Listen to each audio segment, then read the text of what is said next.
Good morning students, today we are going to start our lesson number first. देखिए बेटा, the sentence and its parts. सबसे पहले बेटा हम अपना लेसन स्टार्ट करने जा रहे हैं जिसका नाम क्या है, sentence and its parts. First of all we will learn what is sentence.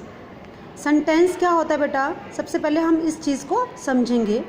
Sentence क्या होता है? It's a group of words, means it's a group of words which give us meaningful information. कैसे बेटा? देखो, जैसे हमारे पास कोई भी सेंटेंस गिवन है, Sanchita present class in the Sharma today is. अगर हमने इसको उलट पुलट अक्षरों में लिख दिया और इसका कोई मीनिंग नहीं निकला तो उसको हम सेंटेंस नहीं कहेंगे। It means sentence is a group of those words which give us meaningful information, right.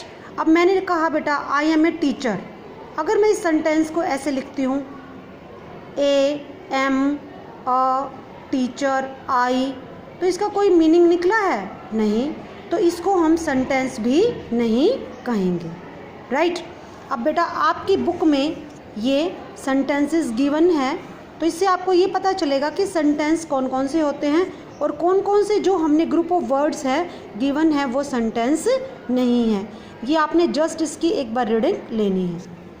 उसके बाद बेटा हम देखेंगे कि जो एक सेंटेंस है, sentence is divided into two parts. First part is subject and second part is predicate. First part is subject and second part is predicate. अब देखो सब्जेक्ट क्या होता है, अगर हम इसको इजी लैंग्वेज में समझें तो इसको हम ऐसे समझेंगे, subject means the person who is doing an action, मतलब doer of an action. Subject वो है कि जो काम को करता है या फिर जिसके बारे में हम बात कर रहे हैं। जैसे देखो, पर्सन अबाउट विच या whom समथिंग इज सेड, जिसके बारे में कुछ कहा गया है।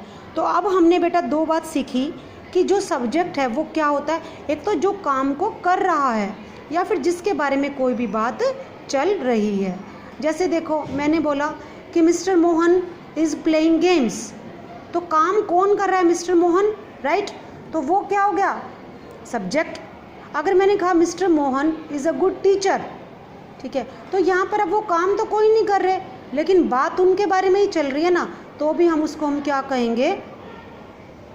वो को क्या है? Subject, right. तो सब्जेक्ट के लिए दो क्वालिटी होना ज़रूरी है। उसके बाद आता है बेटा प्रेडिकेट। प्रेडिकेट क्या है? अगर हम सब्जेक्ट को अलग कर दें तो बाकी जो पार्ट हमारे पास बचेगा वो क्या कहलाएगा? हमारा प्रेडिकेट।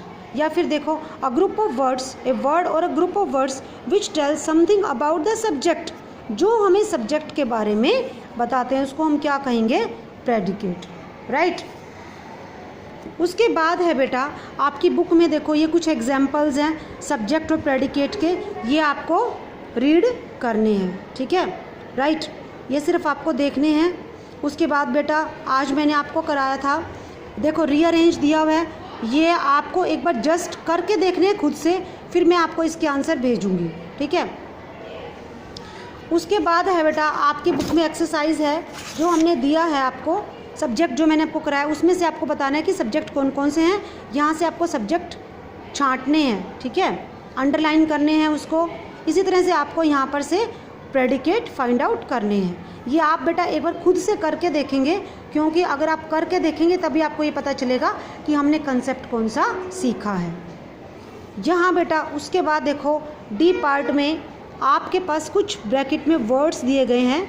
इन शब्दों को आपको ऐसे अरेंज करना है कि यहाँ पर एक क्या बन जाए, इनका सेंटेंस बन जाए, ठीक है। सबके साथ में ऑप्शन दिए हैं, इन ऑप्शंस को आपको एक सही ऑर्डर में लगाना है, राइट। ये यहाँ तक बेटा आपने करना है।